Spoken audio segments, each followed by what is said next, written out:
Ekonomi syariah. Kalau di sini istilahnya apa? Departemen atau jurusan? Jurusan ya. Di bawah jurusan ada program studi begitu ya. Oh iya iya. Ya kadang-kadang di kampus itu berbeda-beda istilahnya. Kalau kalau di tempat kami jurusan itu tidak ada istilahnya, diganti dengan departemen. Ya departemen. Kemudian saya sangat concern di bidang wakaf ya. Wakaf dan juga aplikasinya dalam lingkungan ya, dalam pelestarian lingkungan gitu. Ini beberapa apa namanya artikel yang sudah kami publikasikan. Mungkin untuk memulai saya ingin menanyakan dulu ke teman-teman semuanya, kalau dengar kata wakaf itu yang terbayang apa?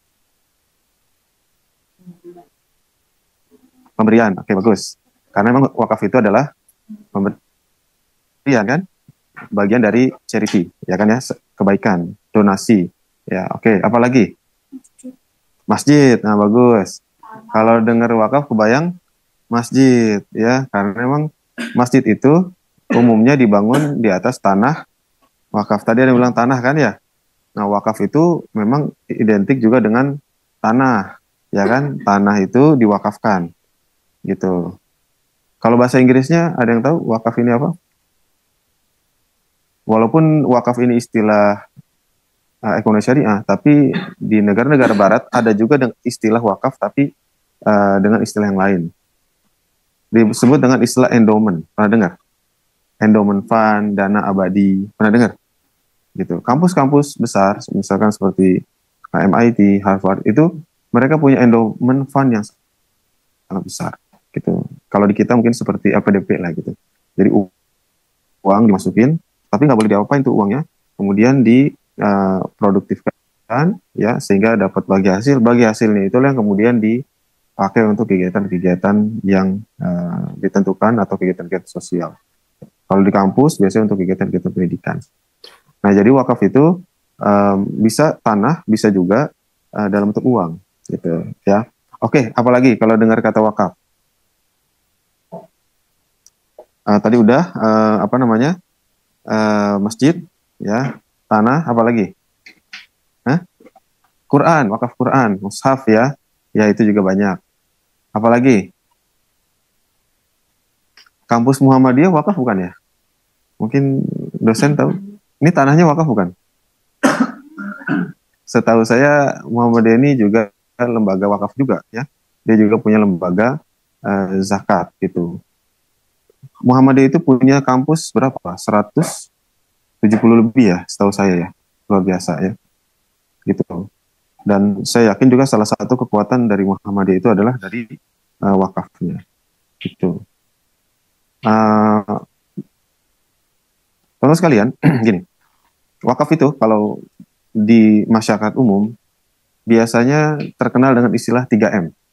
Ya, kalau disebut wakaf, biasanya yang tergambar itu adalah 3M. M pertama itu adalah tadi masjid, ya, masjid dan musola. Oke, ya kan benar kan? Yang kedua, M kedua apa? Madrasah, ya kan? Sekolah, ya kan? Sekolah, termasuk kampus juga, itu banyaknya juga dari wakaf. Baik di dalam ataupun di luar negeri. Kalau di luar negeri misalnya ada yang tahu kampus wakaf di luar negeri. Kampus, salah satu kampus terbaik. Al-Azhar, ya Al-Azhar. Al-Azhar itu Mesir itu udah lebih 1000 tahun. Kayaknya Oxford mungkin baru 800 tahunan ya. Lebih tua gitu. Itu dari wakaf. Bahkan dia itu bisa memproduktifkan wakafnya sampai akhirnya bisa memberikan beasiswa. Jadi setiap tahun mahasiswa Indonesia bisa berangkat ke sana untuk belajar free, nggak bayar. Itu dari mana duitnya? Dari wakaf. Gitu ya. Itu M yang kedua. Apa tadi? Madrasah ataupun sekolah ataupun kampus atau lembaga pendidikan. Ya. Satu lagi M ketiga. Kira-kira apa? Bisa nebak nggak? Yaitu makam. Ya, pemakaman. Iya kan?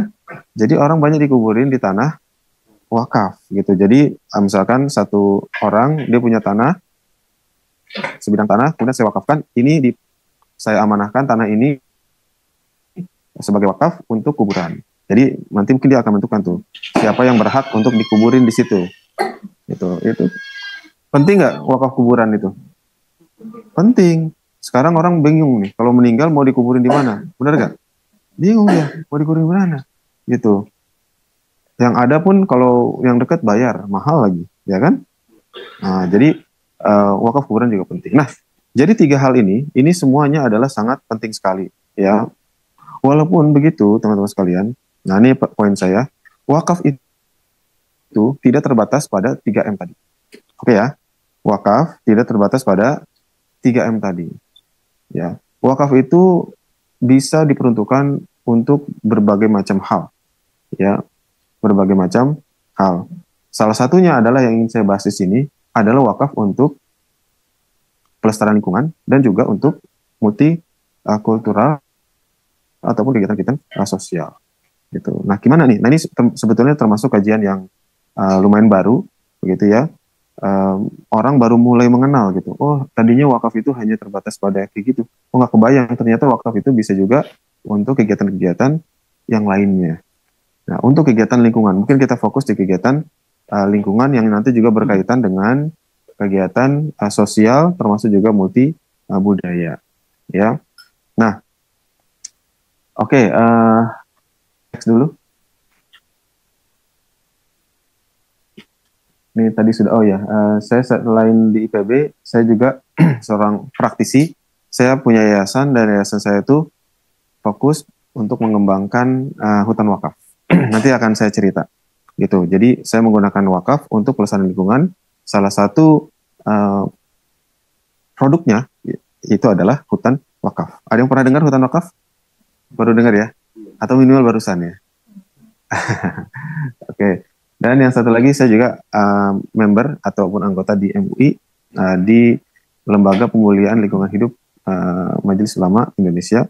Jadi MUI itu kan besar sekali. Ada yang ngurusin soal halal, ya kan ya? Ada yang mengurusi soal dakwah. Ada juga yang mengurusi soal lingkungan, gitu. Yang isinya itu terdiri dari berbagai macam ormas juga. Ada Muhammadiyah, ada dari NU, termasuk dari masyarakat umum, gitu, dari kampus juga. Gitu. Oke. Lanjut. Nah, ini outline yang ingin saya sampaikan, 3 saja, 3 poin. Yang pertama tentang saya ingin menyampaikan bahwa hutan wakaf ini adalah salah satu terobosan dalam pengolahan hutan. Ya, salah satu terobosan dalam pengolahan hutan. Yang kedua adalah bagaimana peran hutan wakaf dalam ketahanan lingkungan, resilience, environmental resilience, ya. Dan yang ketiga, bagaimana nanti peran hutan wakaf dalam multi budaya, ya, dan juga dalam kegiatan-kegiatan sosial. Oke, kita lanjut. Next. Nah, ini, wah kecil ya, kebaca nggak tuh? Ini saya ingin memulai dari data dulu. Teman-teman sekalian, ini ada data menarik yang dikeluarkan oleh, ini kebaca ya. Oh, kebaca dikit ya. World Economic Forum. Ya. Ada 10 tantangan terbesar secara global, termasuk juga nasional, gitu. Dalam 2 tahun ataupun 10 tahun ke depan, gitu. Dan mereka mencoba untuk mencari apa sih yang paling prioritas untuk kita perhatikan dan kita selesaikan. Kalau dalam 2 tahun ke depan, ini data tahun 2023, kita masih melihat yang hijau ini adalah isu-isu lingkungan nih teman-teman. Ya, isu-isu apa? Isu-isu lingkungan. Misalnya apa? Natural disaster. Kemudian failure to mitigate climate change. Ya, dan seterusnya. Ya, termasuk natural resources crisis. Ya kan? Nah, itu dalam 2 tahun ke depan. Tapi coba lihat dalam 10 tahun ke depan. Berarti sekitar tahun 2033,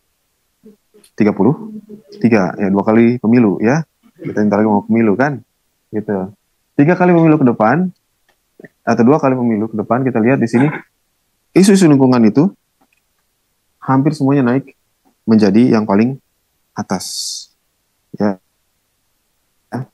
coba lihat yang paling pertama, failure to mitigate climate change, climate crisis. Ya, atau artinya apa? Climate crisis atau climate change biasa diterjemahkan dengan apa? Kalau di kita pemanasan global. Gitu. Pemimpin-pemimpin dunia termasuk aktivis lingkungan sedunia itu baru ngumpul di Dubai tahun ini dalam acara COP ya yang ke-28. Nah ini saya berharap teman-teman dari hubungan internasional nanti bisa jadi diplomat gitu ya. Kalau misalkan mengerti isu lingkungan, saya kira ini akan menarik gitu. Karena masalah ke depan itu akan masalah lingkungan. Gitu. Jadi kalian harus apa yang namanya harus ngikutin isu-isu lingkungan dan punya yang namanya solusi gitu.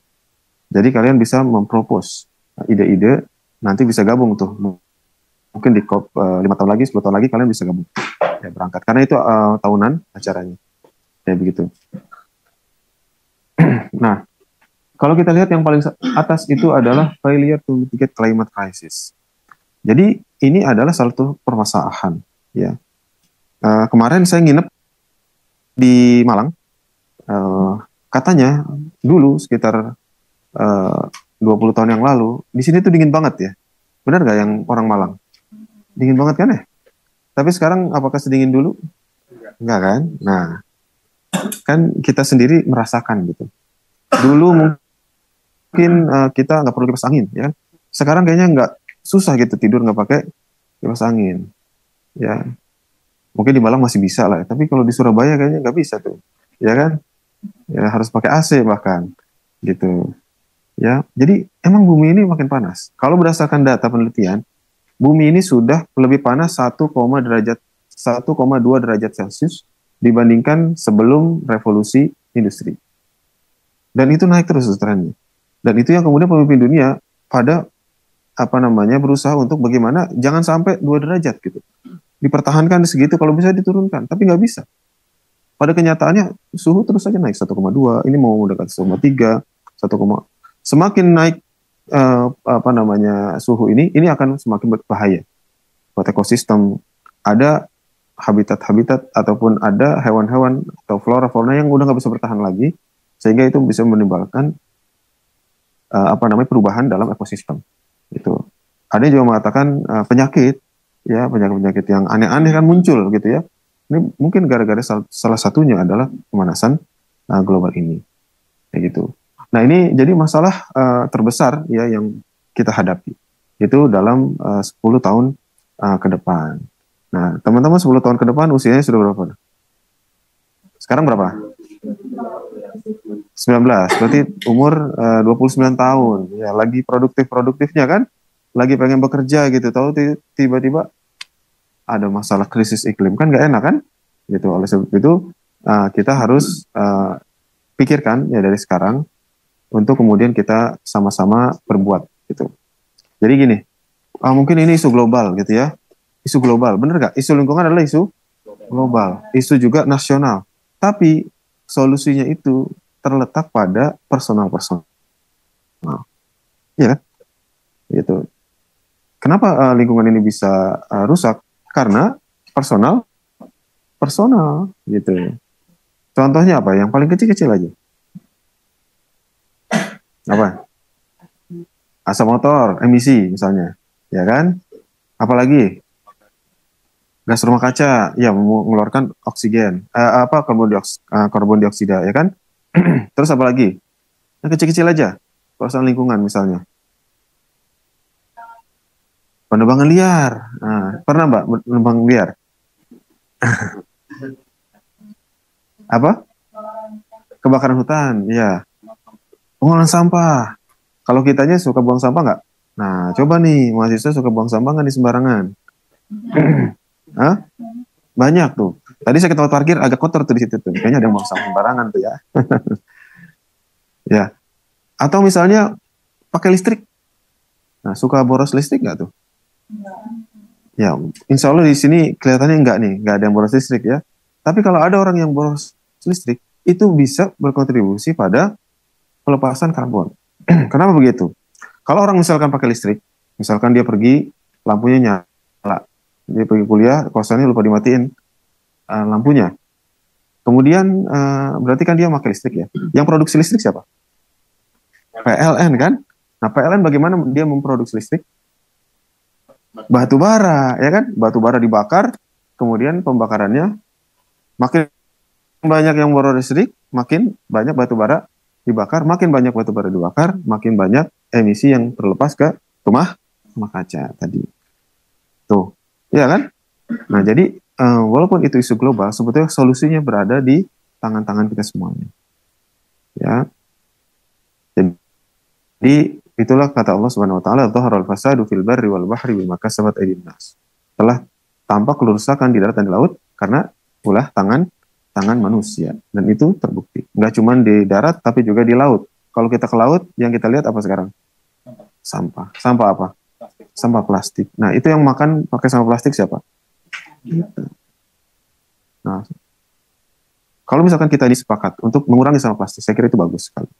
Ya, kalau di luar negeri, kalau minum, mungkin di sini sudah mulai ya, nggak pakai sedotan. Ya kan, di sini ada nggak? Jadi, sedotan besi, ya begitu. Ya, atau kita mengurangi sampah plastik. Di supermarket juga sudah mulai tidak boleh. Dulu kan masih ya. Nah, itu juga sebetulnya langkah-langkah yang bagus. Kita bawa tas belanja sendiri. Oke, ini saya ingin cuma memberikan semacam insight ya, bahwa memang ke depan itu persoalan lingkungan ini akan semakin parah, dan hutannya di sisi yang lain ini juga semakin terdeforestasi. Ini grafiknya ya. Jadi hutan itu tugasnya apa sih? Salah satunya yang paling penting apa, Mas? Paru-paru di Indonesia. Maksudnya gimana tuh paru-paru di Indonesia? Nah, menyerap karbon, kemudian melepaskan oksigen kan? Nah, gitu. Nah, sekarang karbon pada lepas, ya kan? Karbon pada lepas. Ya, ada yang dari batu bara, ada yang dari BBM, ya kan? Ada yang dari pabrik-pabrik, ya, kemudian juga dari yang lainnya, banyak banget. Ya, kemudian Allah Subhanahu wa taala itu sudah menciptakan hutan sebagai mesin ya untuk menyerap karbon. Tapi masalahnya hutannya ini semakin menurun gitu. Nah, di sisi lain atau di satu sisi emisinya keluar makin banyak, tapi di sisi lain karbonnya tidak terserap, sehingga itulah yang menyebabkan gas rumah kaca dan membuat bumi semakin panas ya. Nah, oke, jadi ini persoalan. Nah, bagaimana kita menyelesaikan masalah ini? Dan saya katakan tadi sudah berkali-kali ya, bahwa banyak sekali yang bisa kita lakukan untuk menyelesaikan persoalan lingkungan ini. Ya, dan mungkin salah satu yang kita bicarakan untuk kesempatan yang singkat ini adalah dengan skema hutan wakaf. Oke, next. Lanjut.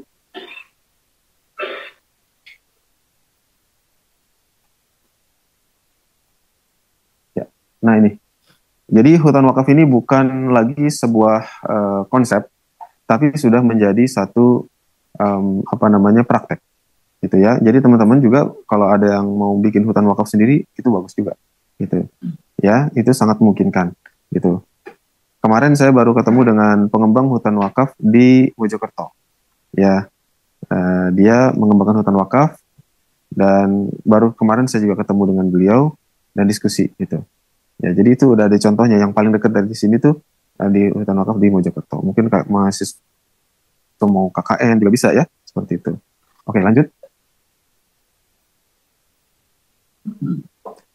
Nah, saya ingin menjelaskan apa sih hutan wakaf itu. Ya, simpelnya begini. Kalau dengar wakaf tadi yang kebayang adalah masjid, madrasah, dan juga kuburan atau tanah ya, kayak gitu. Nah, sebetulnya kalau wakaf masjid berarti di atas tanah wakaf dibangun masjid. Kalau wakaf madrasah di atas tanah wakaf dibangun sekolah. Kalau wakaf kuburan di tanah itu dijadiin kuburan. Kalau wakaf hutan dijadiin hutan. Gampang kan? Kira-kira kayak gitu maksudnya. Jadi hutan wakaf adalah hutan yang dikembangkan di atas tanah wakaf. Jadi tanahnya itu wakaf. Terus apa sih keistimewaannya? Coba kita next.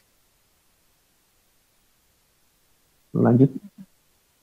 Oh ya, sebelum itu, ini kemarin banget nih, ini ketemu dengan Profesor Raditya, beliau Profesor Wakaf pertama di Indonesia yang fokus kajiannya itu di bidang wakaf.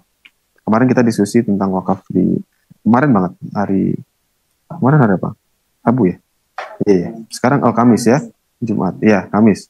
Gitu. Nah, sebelah saya itu pengembang hutan wakaf di Mojokerto. Gitu. Nah, berdasarkan identifikasi kami, hutan wakaf itu sebetulnya udah ada berapa, tapi yang aktif itu ada 4.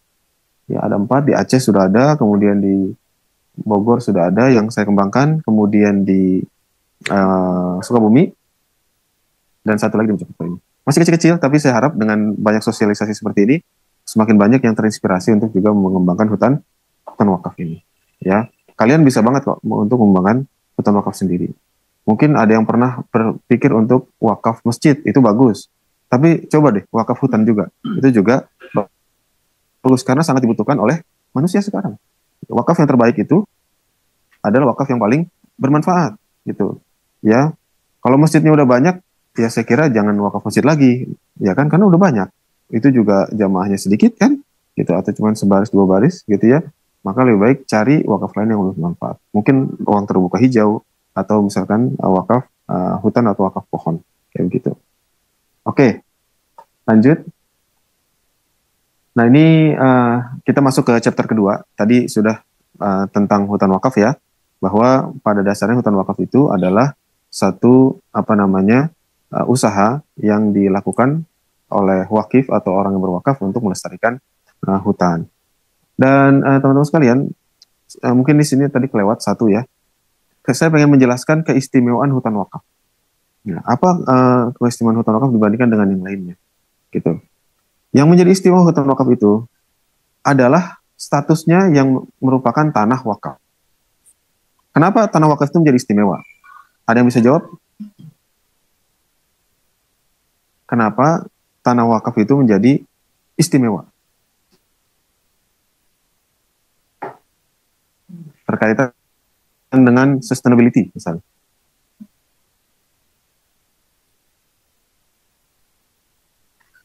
Oke. Kalau saya bilang atau saya tanya, tanah wakaf itu boleh nggak dijual? Nggak boleh kan? Boleh nggak diwariskan? Nggak boleh. Boleh nggak dihibahkan? Nggak boleh. Ya. Terus diapain tuh tanah wakaf? Dikelola oleh pengelola wakafnya. Artinya apa? Dia akan terus begitu sampai hari kiamat. Masjid wakaf itu akan selama-lamanya akan menjadi masjid. Nggak mungkin bisa dirubah lagi peruntukannya. Ya. Apakah terlalu berlebihan misalkan saya bilang sampai hari kiamat? Saya kira enggak. Soalnya banyak tanah wakaf atau aset-aset wakaf yang umurnya itu sudah ratusan bahkan ribuan tahun. Masih eksis sampai sekarang. Kita nggak tahu ya kiamat berapa tahun lagi, mungkin 10 tahun lagi. Mungkin nggak nyampe kali ya. Ya nggak tahu sih, wallahu alam ya. Tetapi yang kita lihat jelas-jelas sudah ada aset wakaf udah bertahan lebih dari 10 tahun. Yang saya contohkan tadi, misalkan kampus Al-Azhar itu sudah 1000 tahun lebih. Masih berjalan sebagaimana mestinya. Dan bahkan semakin berkembang. Hebat kan? Luar biasa itu. Karena memang ketika orang berwakaf, dia itu sudah melepaskan kepemilikan pribadi, tetapi dia itu tidak boleh dihabiskan. Nah, ini bedanya wakaf dengan sedekah. Nah, mungkin teman-teman harus saya jelaskan dulu karena bukan dari ekonomi syariah ya. Apa bedanya wakaf dengan sedekah atau infak? Misalnya saya kasih makanan orang 1 bungkus makanan. Itu bisa nggak disebut wakaf? Nggak bisa. Kenapa nggak bisa? Karena habis. Betul ya. Barang habis pakai nggak bisa diwakafkan. Ya, yang cepat habis. Ya, gitu. Tetapi kalau misalnya saya kasih sebidang tanah dengan surat-suratnya untuk diwakafkan, bisa? Bisa. Kenapa? Nggak habis.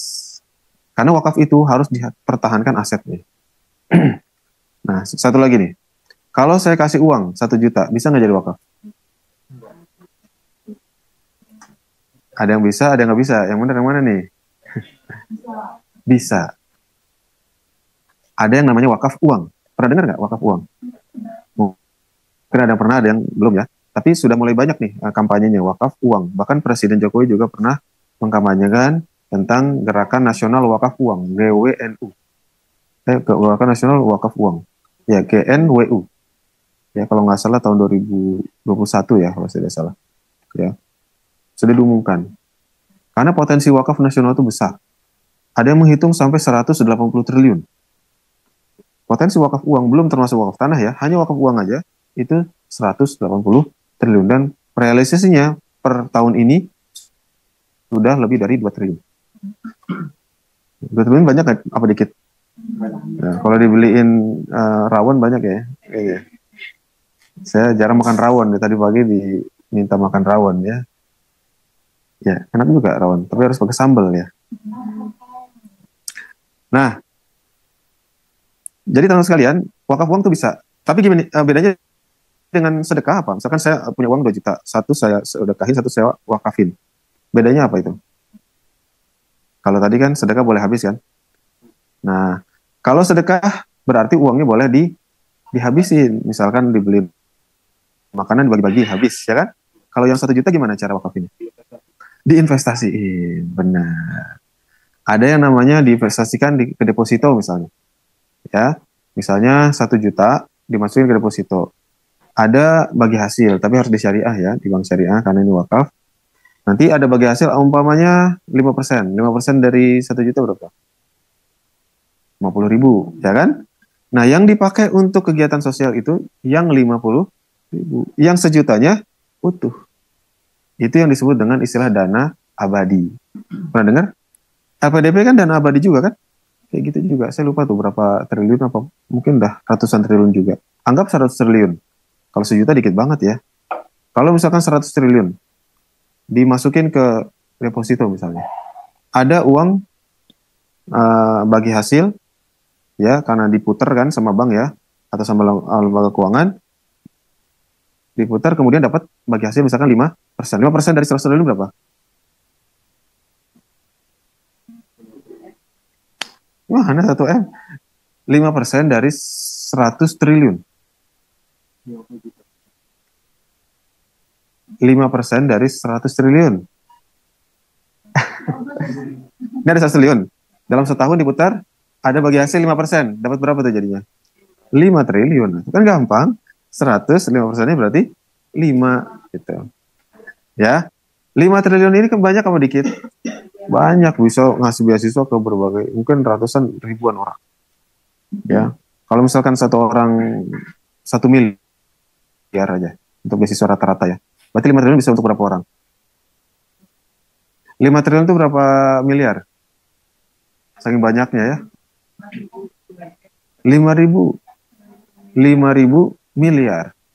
Berarti kalau satu orang dikasih beasiswa sampai lulus S2 atau S3 gitu rata-rata misalnya, berarti bisa ngasih beasiswa ke 5.000 orang. Jelas ini? Nah, uang yang 100 triliun berubah nggak? Enggak, dia tetap utuh gitu.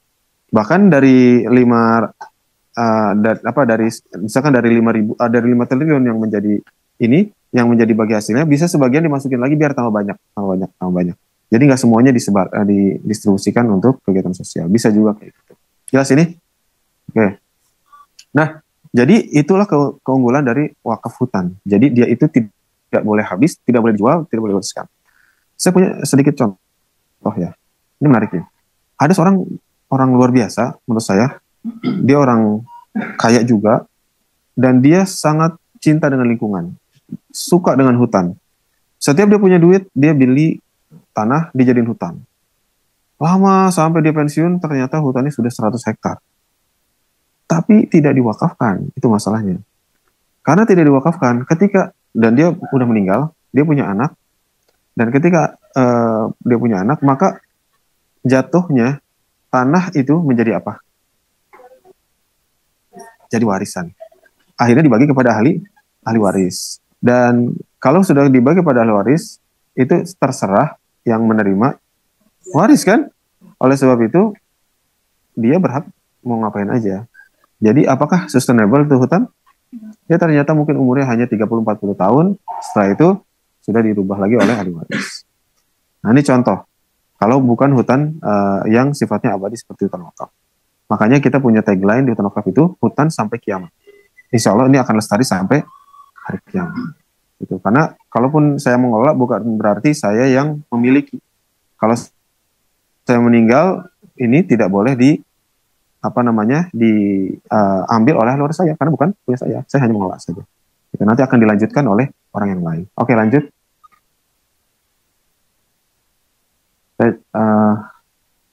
Katanya materi 1 jam ya, setengah jam lagi kali ya. Oke, ini saya skip aja. Tadi saya sudah jelasin secara umum ya. Lanjut. Nah, ini sedikit lagi tentang keunggulan lagi dari hutan wakaf. Hutan wakaf itu, atau mungkin gini, kalau teman-teman dibilang sedekah, yang kebayang apa? Kalau sedekah nih, yang kebayang apa? Sedekah apa? Sedekah uang, apalagi? Sembako, apalagi? Makanan, ya kan? Kebayang nggak pernah sedekah pohon gitu? Nah, saya kasih tahu ini. Ada satu hadis sahih dari Al-Bukhari bahwa orang yang nanam pohon itu menjadi sedekah juga. Ya. Jadi kalau ada seorang yang nanam pohon, seorang muslim nanam pohon, maka setiap ada binatang, ada burung, ada manusia memakan sesuatu dari pohon tersebut, maka itu sedekah buat dia sampai hari kiamat. Biasa itu. Pohon itu umurnya lama apa sebentar? Lama. Ya bisa puluhan bahkan ratusan tahun. Saya 2 bulan lalu ke Masjid Abu Ayyub Al-Ansori di Istanbul. Itu depannya itu ada pohon usianya 500 tahun. Pohon oak ya. Usianya 500 tahun. Luar biasa. Ya, selama itu pula yang nanam itu dapat pahalanya. Luar biasa itu. Ya. Nah, kemudian teman-teman sekalian, hutan wakaf juga dilindungi oleh undang-undang. Nah, teman-teman sekalian harus tahu bahwa kita punya undang-undang khusus tentang wakaf. Ya. Undang-Undang Nomor 41 Tahun 2004. Ya. Dan di situ dijelaskan bahwa wakaf itu tidak boleh dijual, tidak boleh diwariskan, tidak boleh dihibahkan. Intinya tidak boleh dipindah tangankan kepada siapapun, ya, karena statusnya sudah wakaf, sudah menjadi milik Allah Subhanahu wa taala untuk keperluan publik. Gitu ya, untuk keperluan tertentu juga sesuai dengan amanah dari wakifnya. Itu. Jadi dalam undang-undang tersebut juga diatur kalau ada orang mengubah peruntukan wakaf, misalkan nih, ada orang mengubah, tadinya sudah saya minta untuk jadi masjid, sama dia malah dibangunin sebagai kuburan misalnya. Itu walaupun niatnya baik, itu dia terkena pidana. Denda sampai kalau saya tidak salah 400 jutaan. Itu, atau penjara sampai 4 tahun. Pidana itu. Artinya dilindungi hukum agama dan dilindungi juga oleh hukum negara. Jadi statusnya kuat sekali. Oke, lanjut.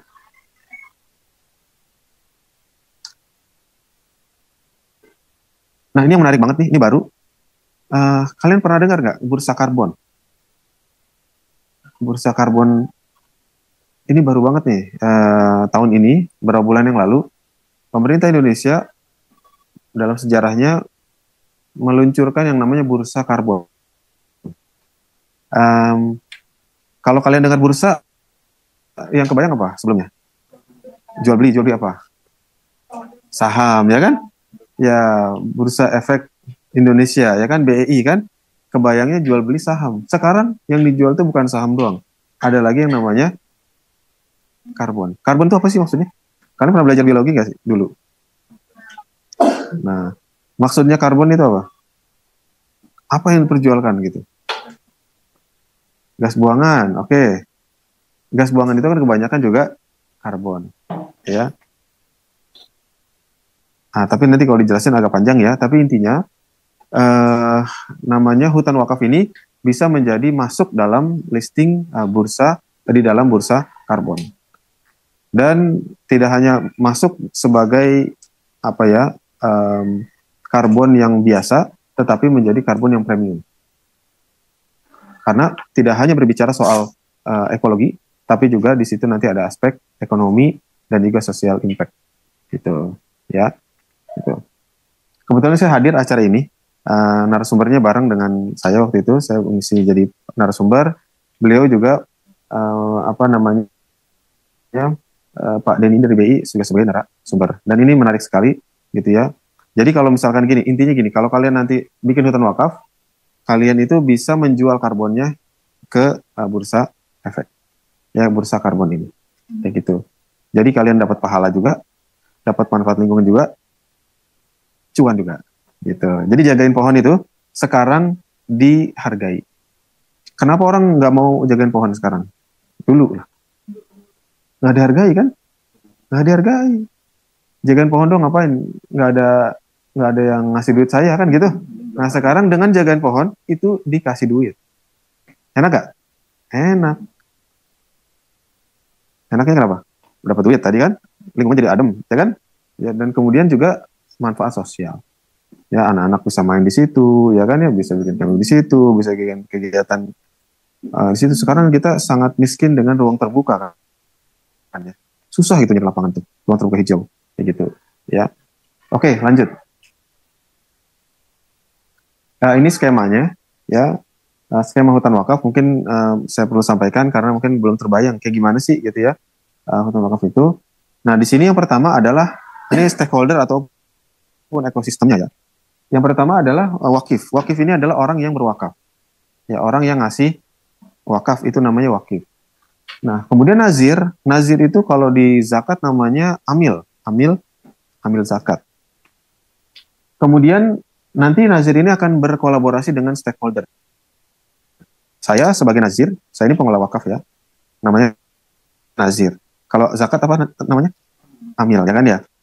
Kalau wakaf, nazir. Jadi kalau amil itu untuk zakat, untuk wakaf, nazir. Nah, nazir ini akan bermitra dengan apa namanya? Dengan berbagai macam stakeholder. Ya, saya bermitra dengan ini semua nih.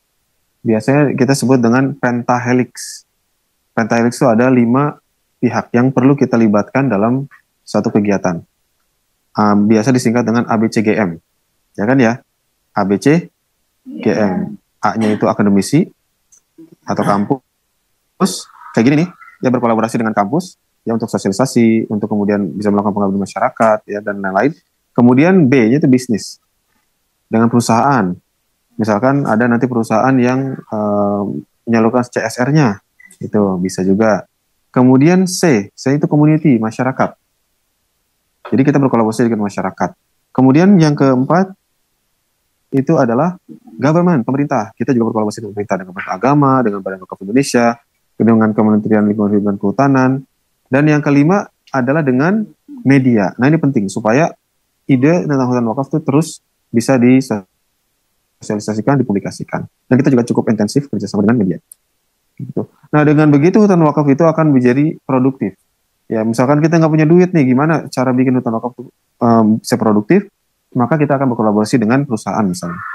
Ya, intinya dengan kolaborasi itu dihasilkan manfaat-manfaat, baik yang manfaat sifat ekologi, sosial ataupun ekonomi.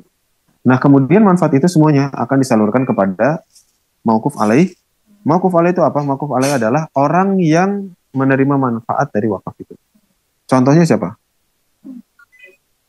Hah? Kalau wakafnya masjid, mauquf alaihnya siapa? Ini masyarakat sekitar, orang yang sholat di situ, ya kan?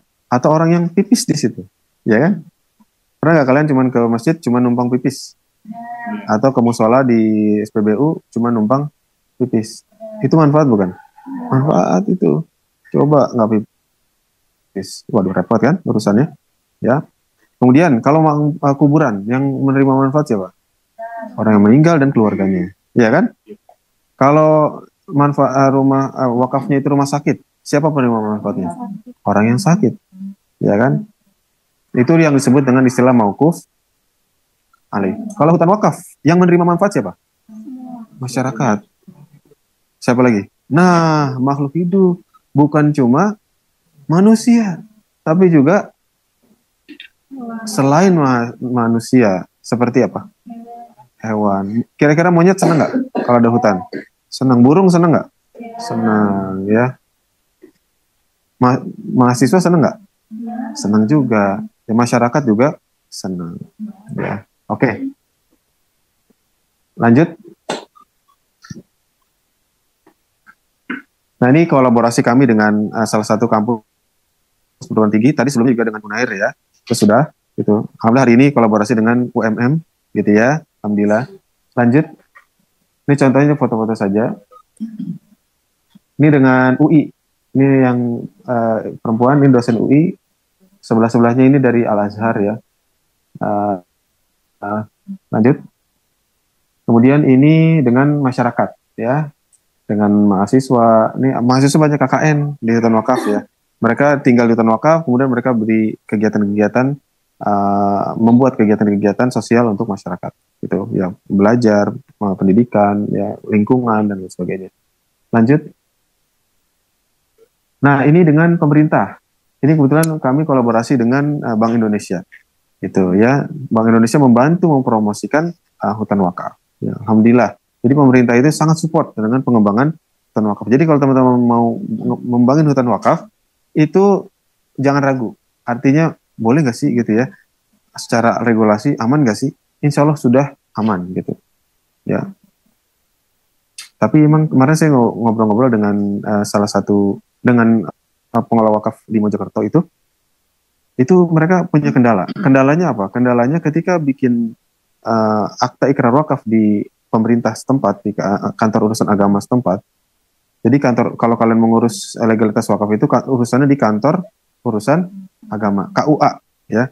Jadi KUA itu bukan cuma tempat untuk nikah atau nikah lagi.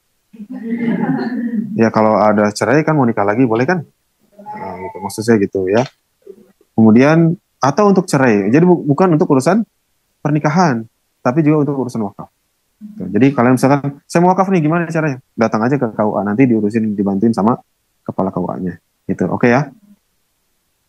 Gitu, jadi pemerintah sangat support. Nah, yang di Mojokerto ini masalahnya adalah ketika mau diwakafkan, dan dibilang, kan ditanya sama kepala KUA-nya, wakafnya untuk apa? Apakah untuk masjid? Kalau untuk masjid pasti langsung ditanda tangan. Kalau untuk kuburan juga udah biasa.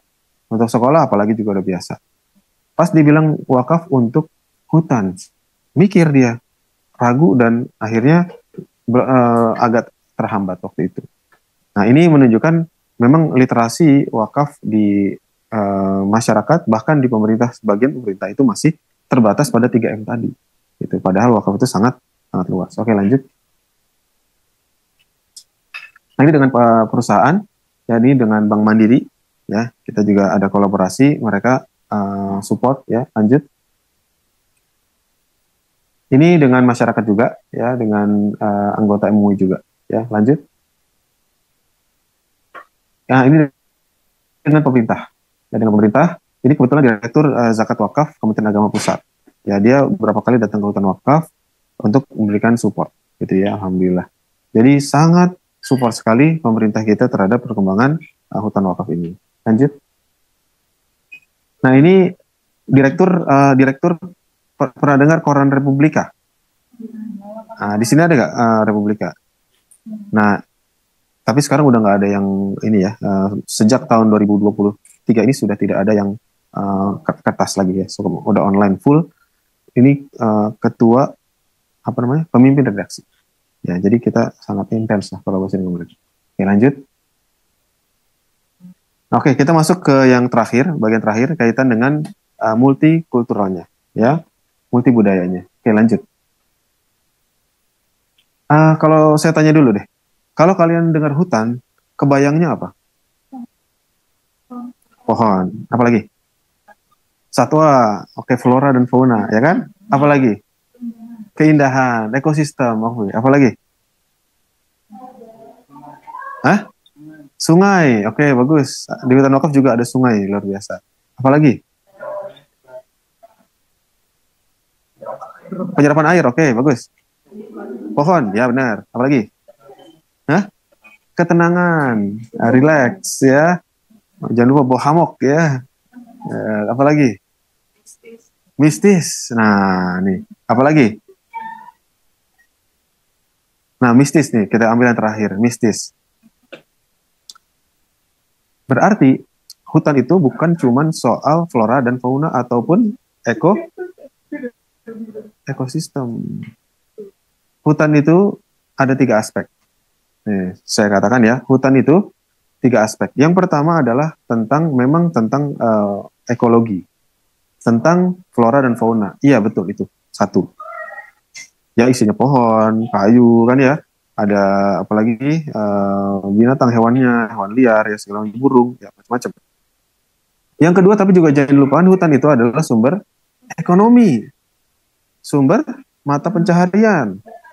Kalian pernah nggak tahu ya, kalian pernah nggak ya lihat koin 100 perak yang gambarnya itu Semar itu? Apa sih? Saya pernah lihat nggak? Itu koin tahun 1976. Tapi sampai tahun 90-an masih dipakai. Atau sekarang udah nggak sih ini. Nah, kalian tapi ada yang pernah lihat nggak koin itu? Pernah. Nah, saya tanya, ada tulisan apa di situ?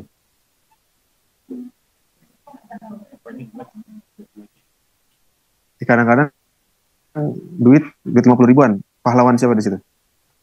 Nggak tahu kan? Nah, kalau yang merah? Nah, Soekarno-Hatta. Kalau yang 10 ribu?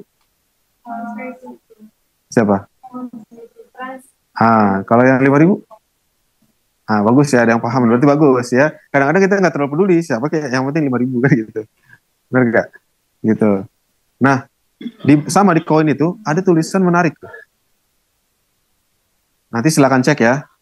Itu isinya adalah, atau tulisan di dalam koin 100 perak itu, 1976, itu adalah tulisan begini, hutan untuk kesejahteraan. Jadi balik koin itu ada tulisan hutan untuk kesejahteraan. Kenapa? Karena di zaman Pak Harto waktu itu, hutan Indonesia masih sangat virgin ya, masih sangat perawan lah, kita bisa bilang begitu ya. Ya sementara itu Indonesia belum memiliki apa-apa, ya belum punya pabrik, masih sangat sedikit. Akhirnya yang paling gampang dijadiin duit itu hutan. Akhirnya hutan itu banyak sekali waktu itu, kayunya dijual ke luar negeri untuk mendapatkan budget anggaran di penerimaan negara gitu. Ya sampai sekarang pun begitu. Ya jadi hutan itu juga adalah soal ekonomi. Dan satu lagi teman-teman sekalian, yang jangan dilupakan, hutan juga adalah soal tentang sosial. Tadi saya bilang ada yang menyebut tentang mistis. Itu kan tentang sosial, benar nggak? Gitu. Kalau kalian perhatikan ya, manusia itu dipengaruhi oleh lingkungannya. Ini kata Ibnu Khaldun, al-insanu ibnu bi'atihi. Manusia itu adalah anak dari lingkungannya. Ya teman-temannya, termasuk lingkungan ekosistem yang ada di situ. Ya kan? Kalau misalkan orang Kalimantan sama orang Arab misalnya, beda gak tuh? Dari sisi pakaiannya misalnya, beda gitu. Pakaian adat Kalimantan kayak gimana misalnya? Pakai apa? Pakai bulu-bulu hewan yang ada di situ, ya kan? Tuh, jadi ini artinya menunjukkan bahwa pakaian itu dipengaruhi oleh hutannya, ya kan? Gitu. Itu hutan berkaitan dengan budaya, gitu. Termasuk misalnya mempengaruhi juga tempat tinggal, rumah, bentuk rumah, atau material yang membentuk konstruksi rumahnya. Seperti misalkan di Kalimantan itu, teman sekalian, banyak yang namanya kayu ulin. Pernah dengar nggak kayu ulin? Tapi sudah langka. Itu pohon 100 tahun baru bisa ditebang. Lambat tumbuhnya, itu sangat kuat. Bahkan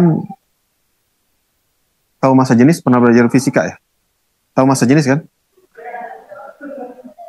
Massa jenisnya itu lebih dari 1.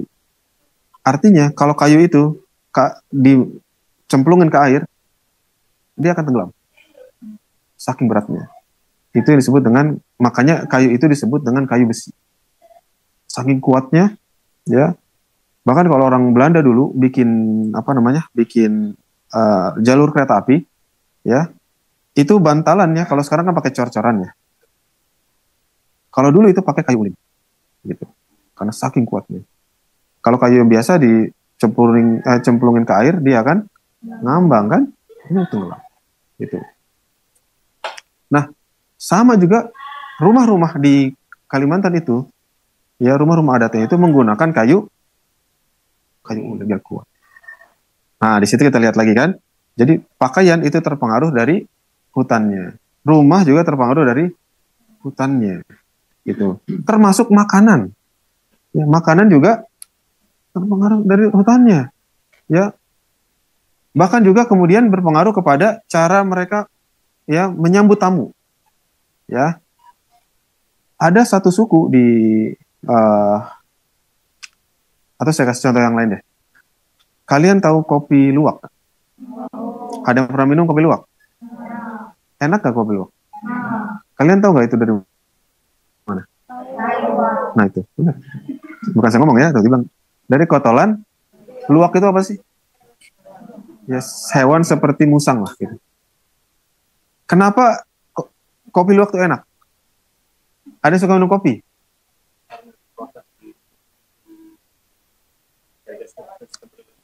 Ah, itu satu.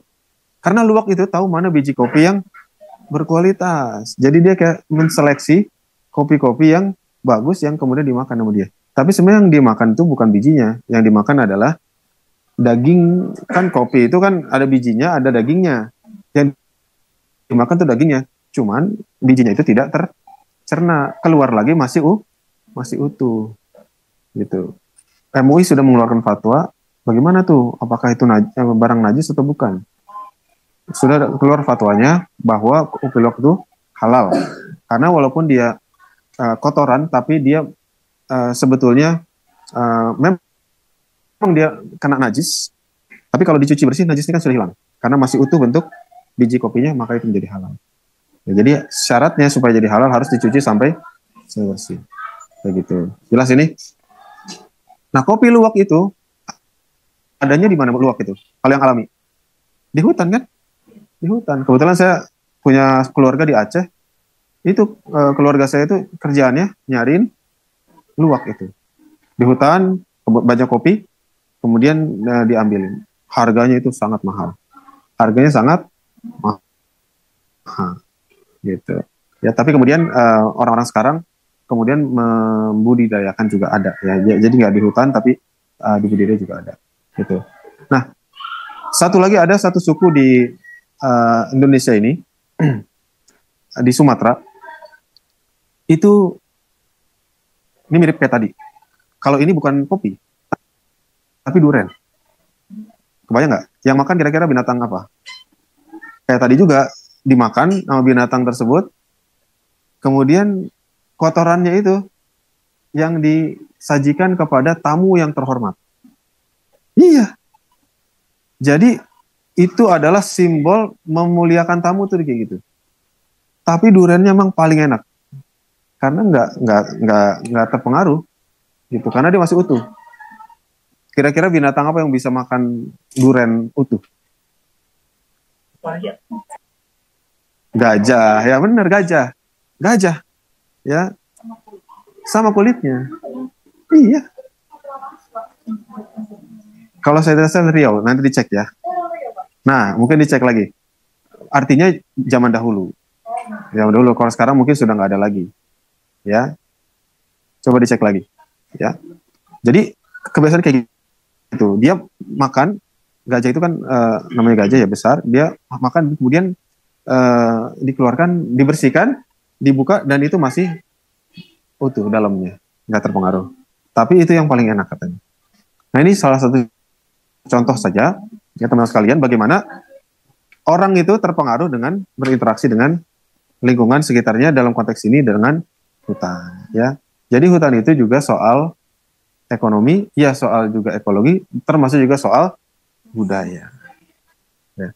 Sekarang kalau saya tanya ke teman-teman, contoh apa lagi yang berkaitan dengan hutan dengan budaya? Tadi pakaian sudah, ya kan? Pakaian adat sudah. Kemudian apa namanya? Rumah juga sudah. Ya, makanan juga sudah. Apalagi coba misalnya? Wisata, wisata alam. Ya, bisa juga ya. Apalagi? Kepercayaan, benar juga.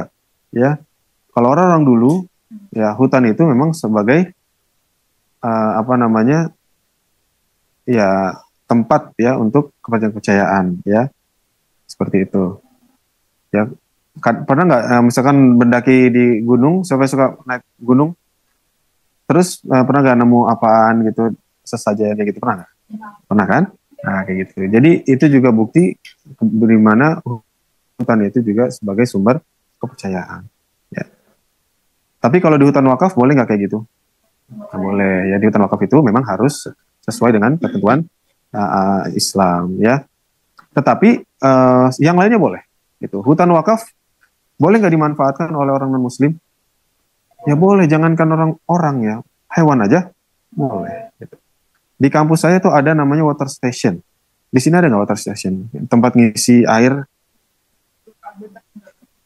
Ada. Ya, mudah-mudahan tadi benar lagi ya. Nah, water station di kampus saya itu dari dana wakaf. Jadi kalian nggak perlu beli air kayak gituan lagi. Nah, ada kan? Nah, jadi kalian kalau mau air tinggal tinggal tuang aja. Nah, itu dari wakaf. Tapi nggak ada tulisan tuh water station. Hanya boleh yang muslim gitu. Ya kan? Yang non muslim juga silakan ambil. Ada kucing pun kausan boleh dikasih. Jelas ya? Jadi wakaf itu fungsinya itu bisa untuk semuanya. Ya, apalagi wakaf hutan ini. Oke, lanjut.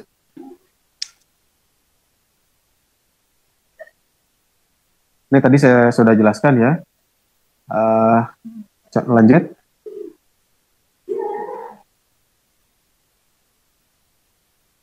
Lanjut. Nah, di sini coba ini saya langsung kutip dari Undang-Undang Wakaf kita ya. Undang-Undang Wakaf tadi nomor 41 tahun 2004. Pasal 22, kita bisa menggunakan wakaf untuk apapun ya. Untuk apapun selama dua hal. Selama sesuai dengan syariah, artinya halal, dan yang kedua untuk kesejahteraan umum.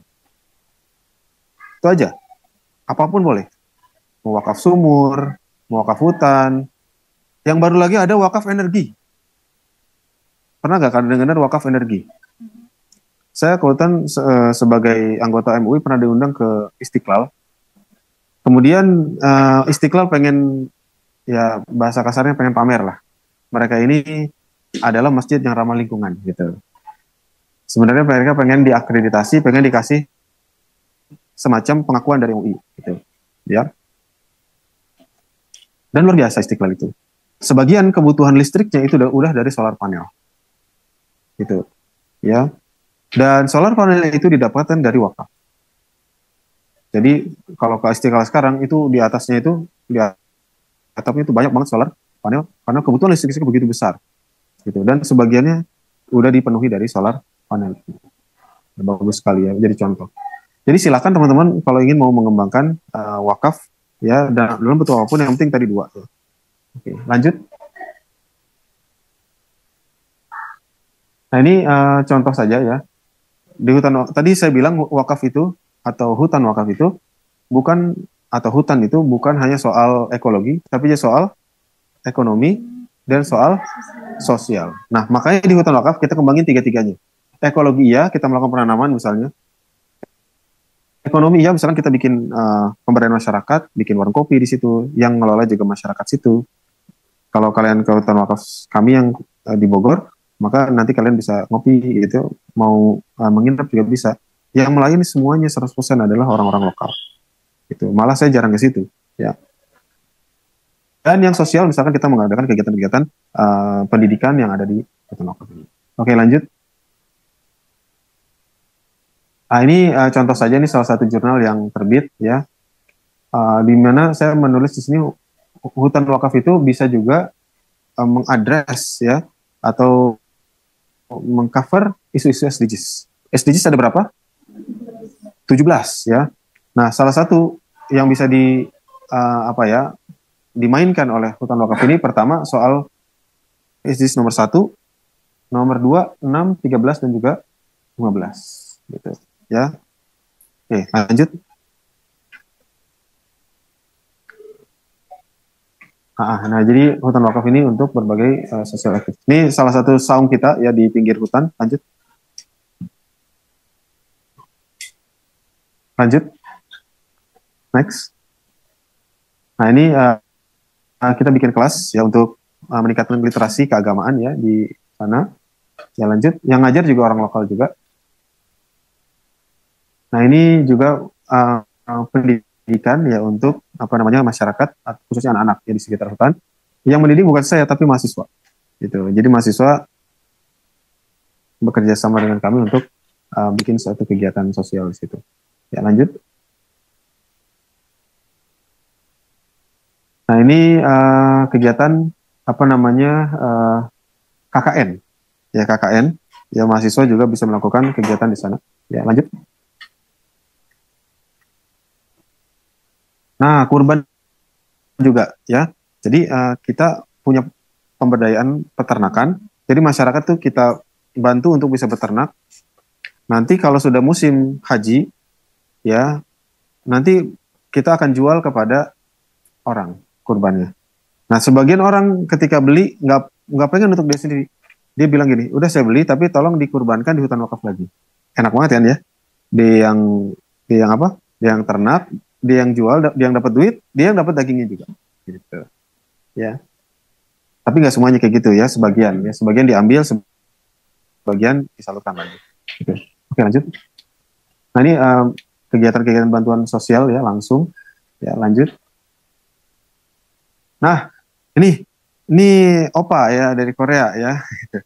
Jadi orang-orang dari luar negeri suka ke hutan wakaf. Salah satunya ini. Dia walaupun bukan muslim, dia lihat tuh bertindak sebagai penyalur zakat ya, ngasih zakat beras kepada orang lokal.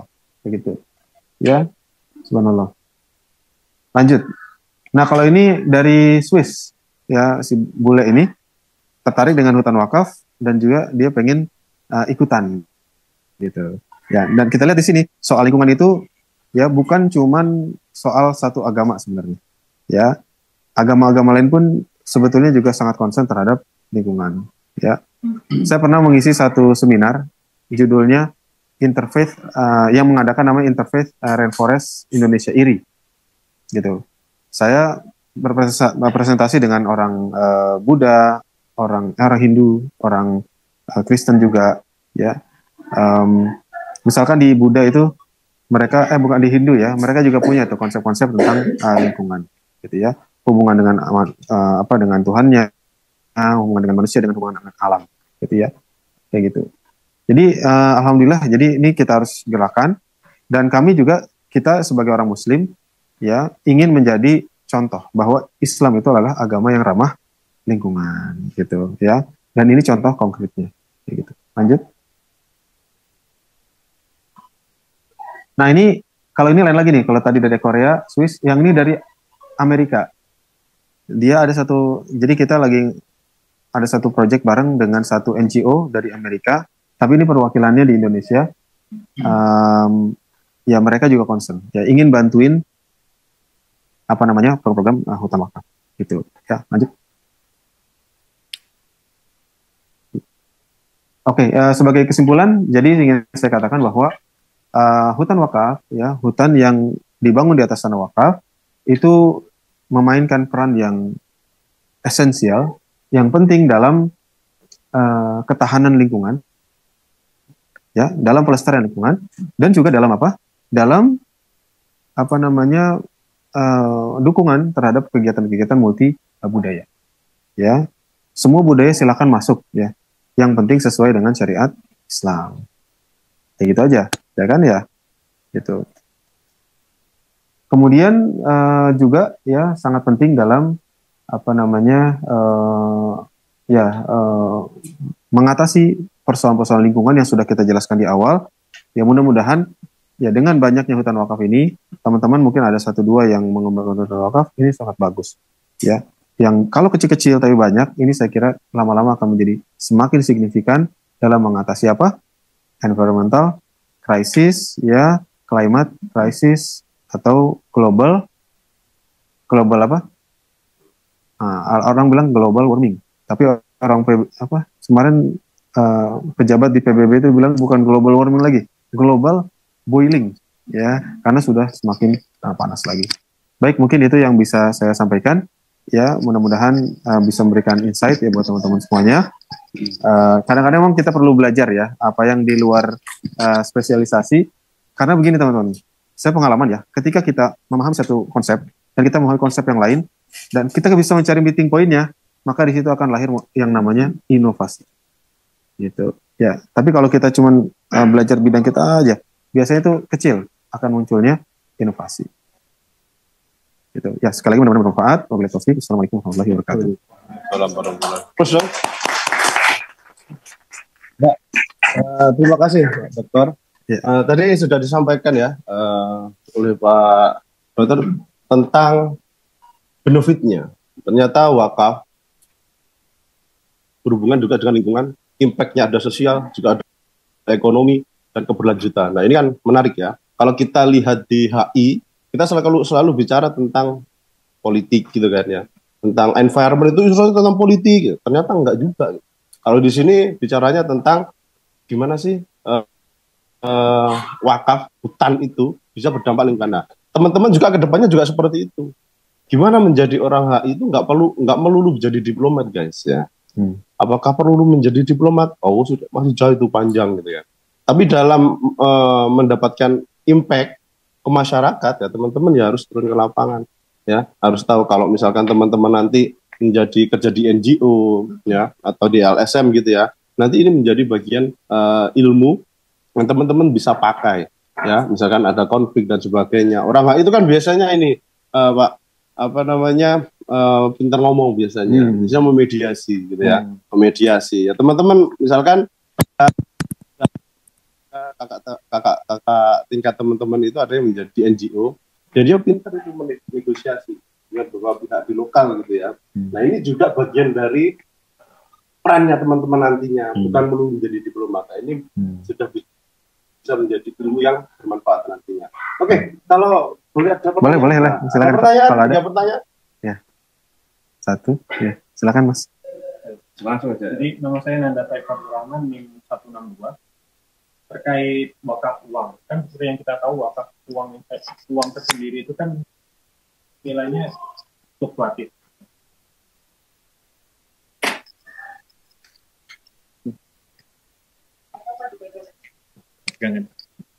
Ya jadi uang itu kan nilainya fluktuatif di masa krisis, terutama contohnya kayak dulu pas krisis itu kan inflasi besar-besaran. Jadi apakah wakaf logam atau logam mulia seperti emas dan sebagainya itu bisa dibilang lebih stabil dibandingkan dengan uang?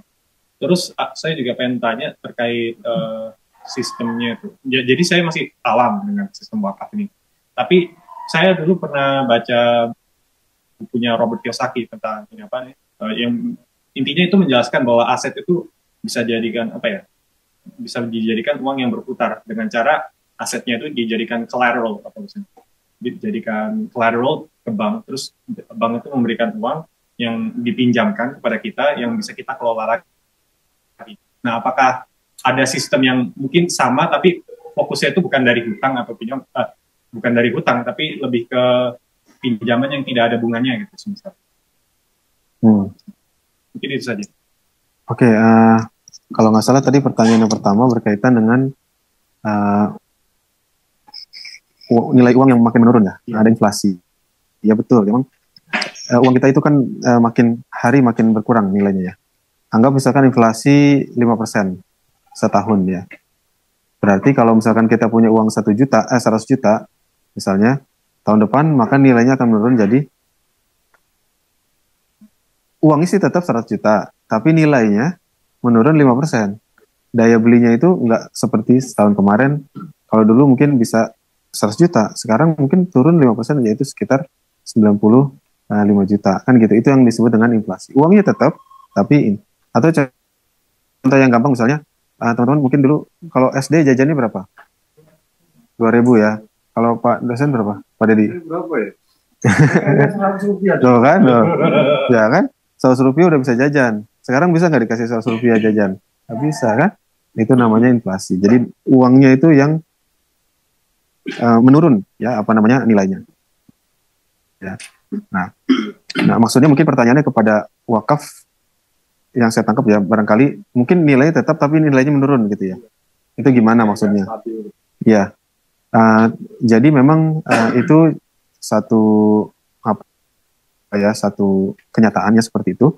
Makanya mungkin dalam mensiasatinya itu supaya apa namanya uang itu tidak menurun, tidak berkurang, tidak menurun terus, maka sebagian dari hasil investasinya itu dimasukin lagi biar tambah banyak uang kayak gitu ya, atau bisa juga di top up ya, di top up ditambahin lagi kemudian hasilnya dimasukin lagi gitu. Jadi uangnya itu tidak segitu tapi terus bertambah. Contoh misalkan di IPB ini kampus bisa juga menjadi pengelola wakaf ya. Kalau nggak tahu di UMM ya, harusnya sih udah ada ya. Di UNER juga sudah ada. Kalau di IPB itu, jadi kita kampus itu menyalurkan atau istilahnya ikut dalam program yang namanya Cash Wakaf Link Sukuk. Ya. Jadi wakaf dikaitkan dengan sukuk. Ada yang tahu sukuk?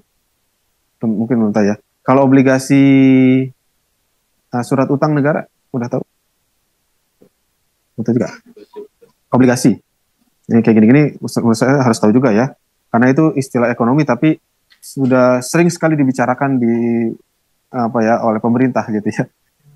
Jadi intinya kalau obligasi itu pemerintah butuh uang, nggak punya uang untuk bikin apa gitu ya, proyek apa, nggak punya uang, maka mereka akan menerbitin namanya obligasi.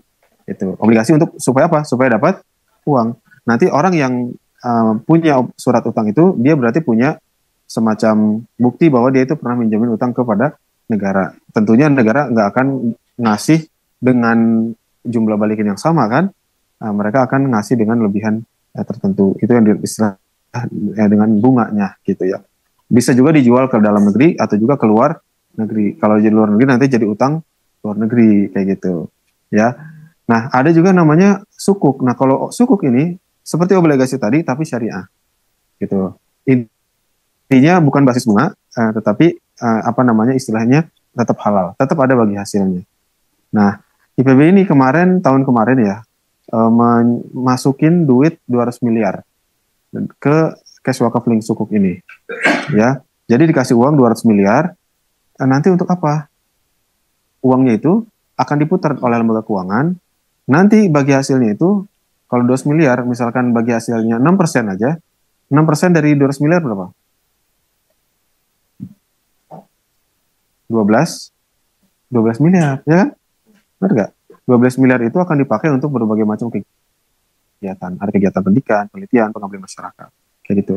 Nah, uangnya tetap utuh yang 200 miliar.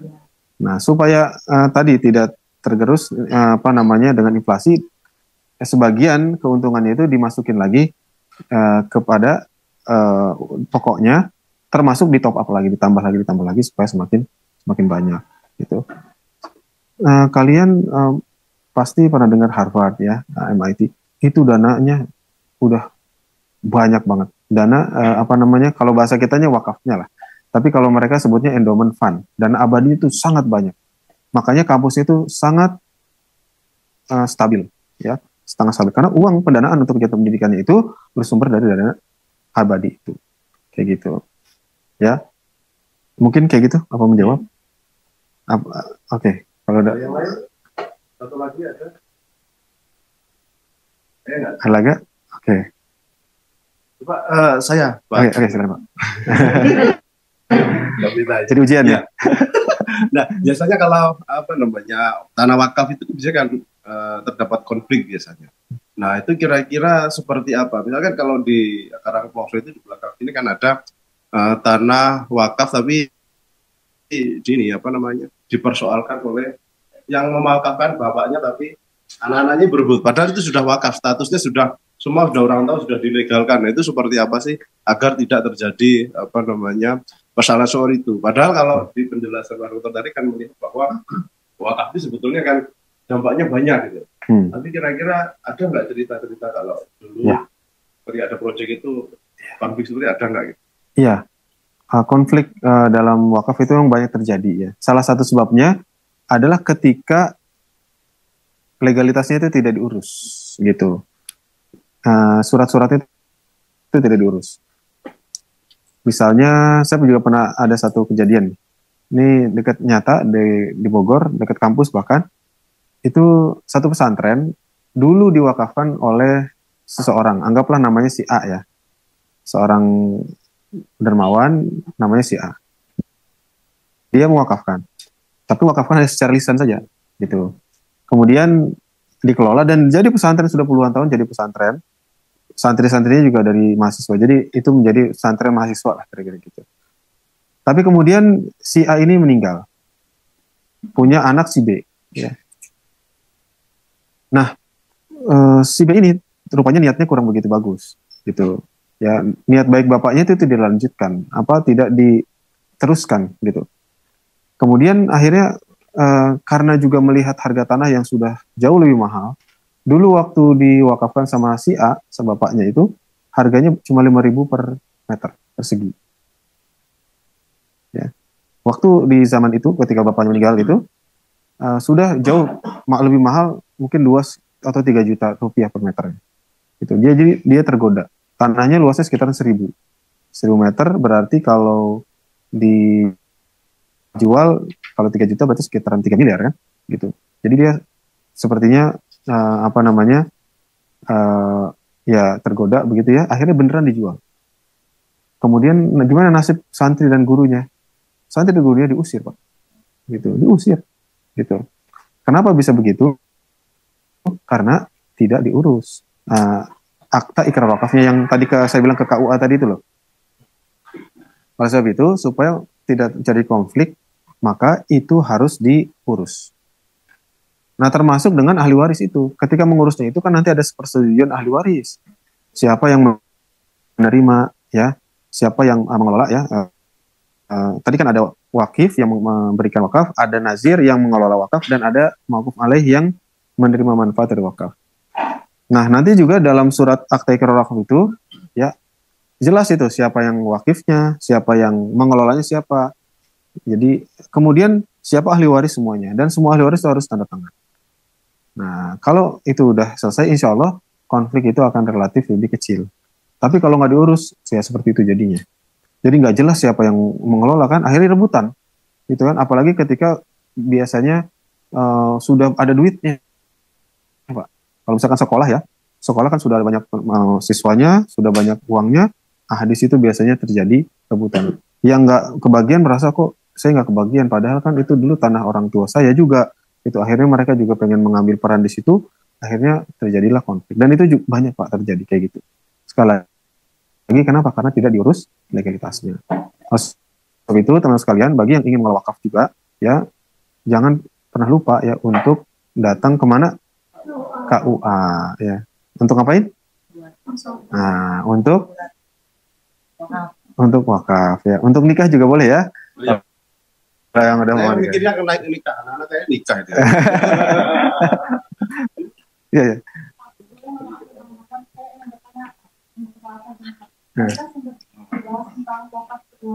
Ya. Apakah wakaf keuangan itu ada OJK-nya? Wakaf uang.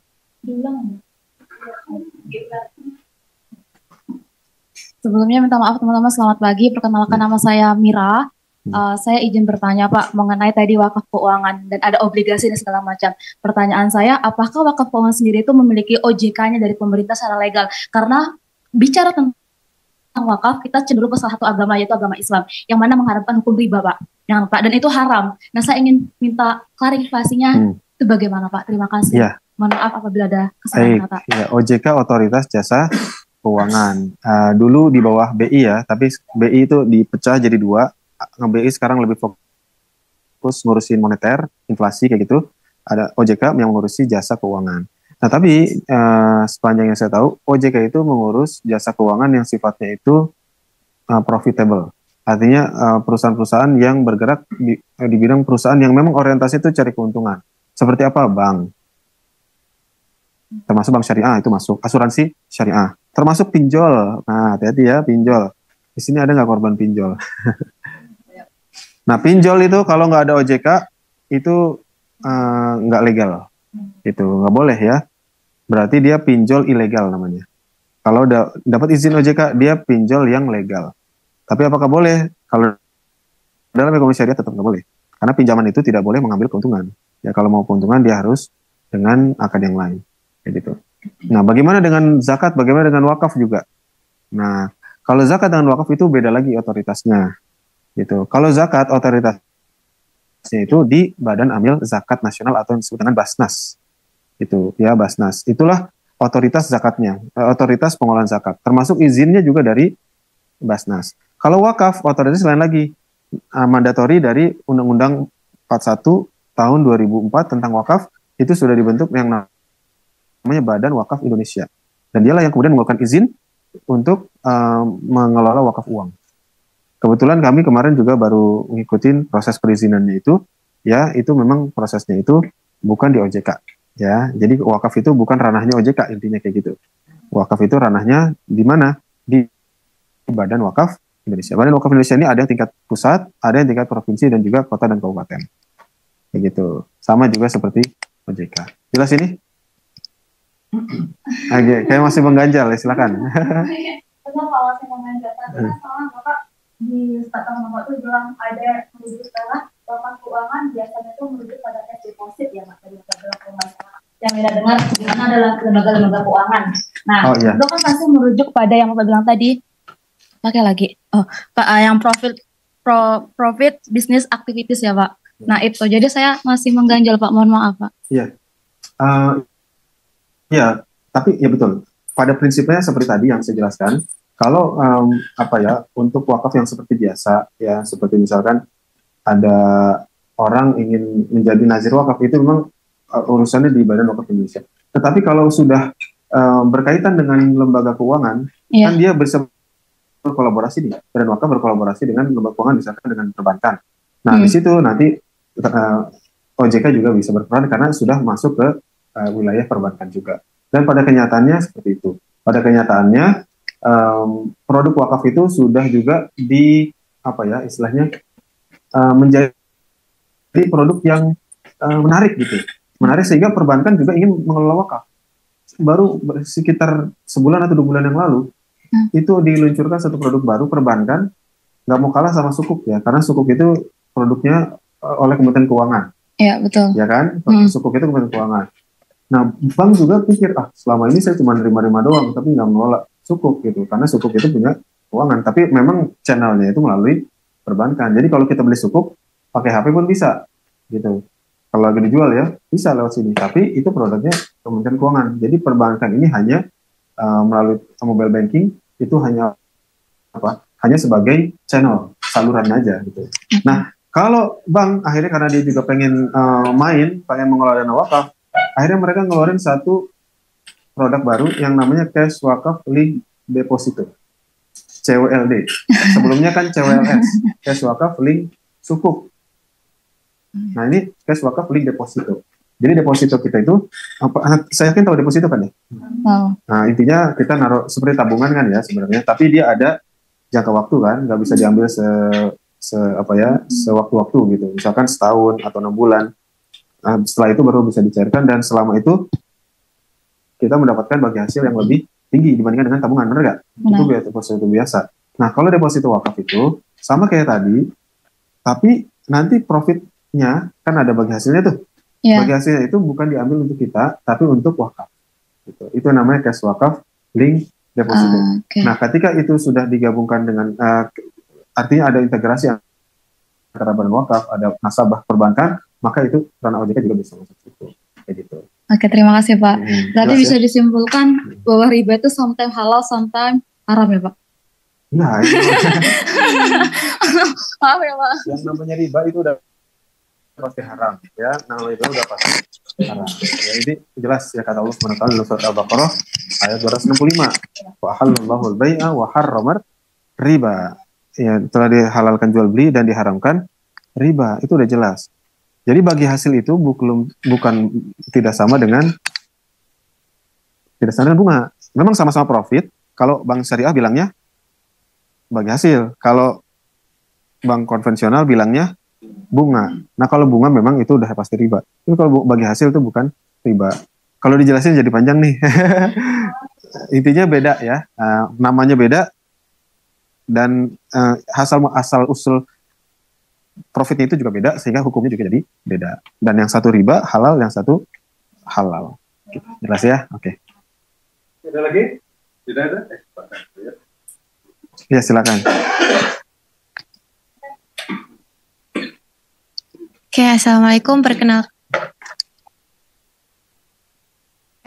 perkenalkan nama saya Raisya. Ingin bertanya, kan tadi udah bahas tentang tanah wakaf. Mau nanya gini, kalau misalnya ada tanah wakaf yang ditukar dengan tanah pribadi, apakah boleh?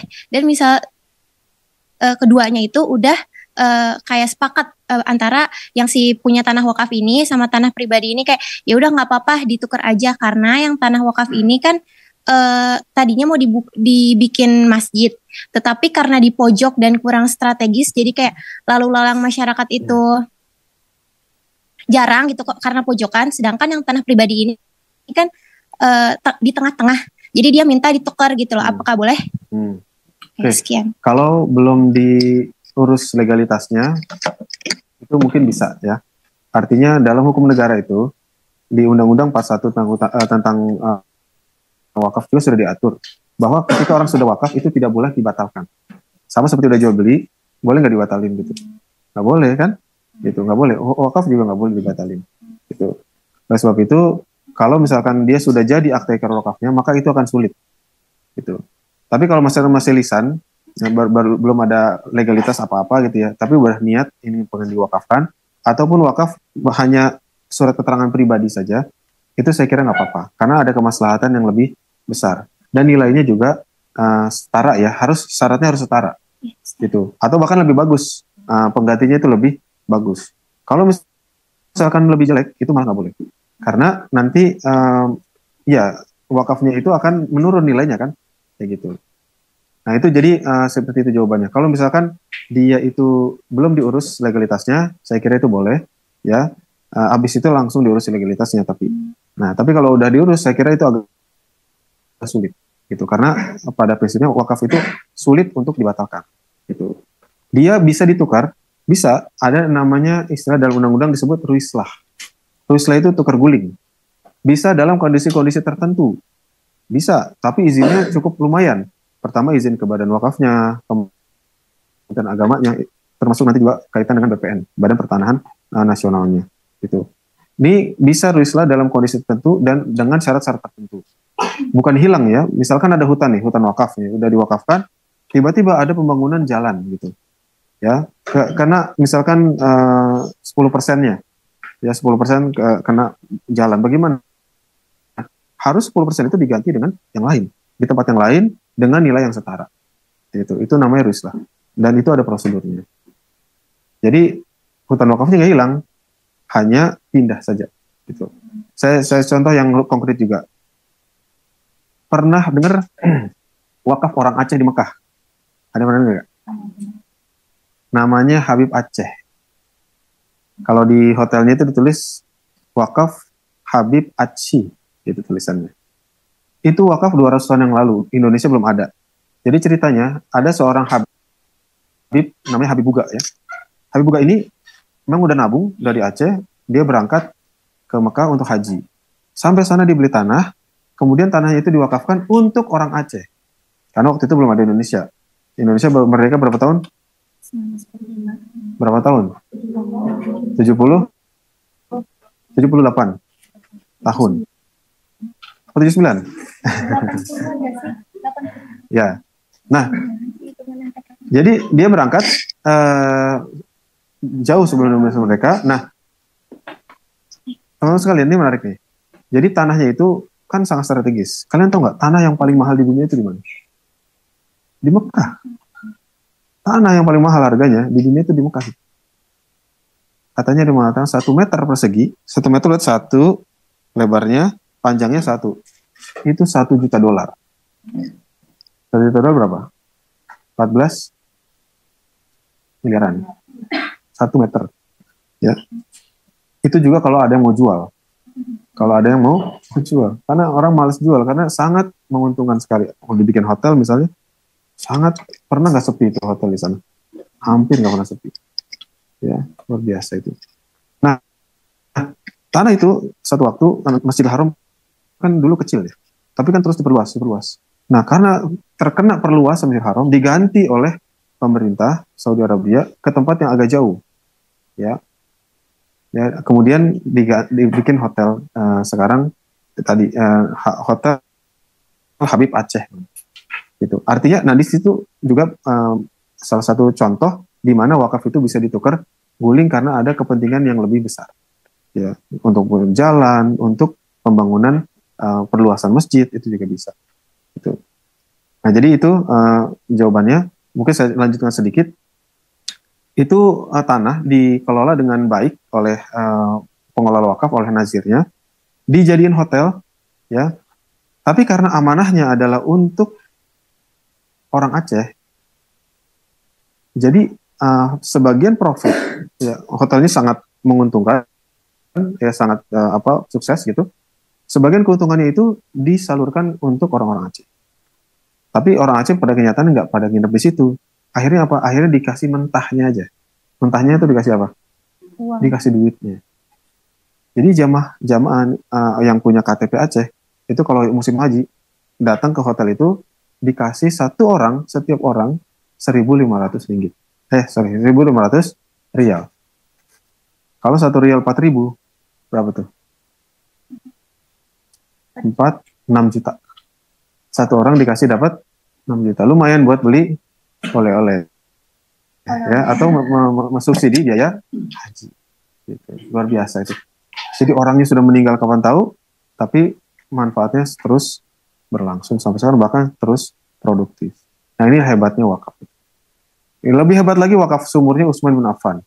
Tadi saya belum menjelaskan, wakaf sumur Utsman bin Affan sudah lama, tapi sampai sekarang masih produktif, airnya masih keluar. Masih terus digunakan untuk menyirami kebun kurma, bahkan sudah dikembangkan jadi hotel. Jadi kalau ke Madinah, ada namanya Hotel Utsman bin Affan. Luar biasa itu. Jadi dari satu wakaf, berkembang menjadi bentuk wakaf-wakaf yang lain. Saya kira ini juga yang terjadi di Muhammadiyah. Ya. Muhammadiyah juga bisa besar, bisa kuat karena kekuatan wakafnya. Mungkin segitu yang bisa saya sampaikan. Wabillahi taufik, sekali lagi terima kasih banyak. Mohon maaf atas segala kekurangan. Wassalamualaikum warahmatullahi wabarakatuh. Waalaikumsalam.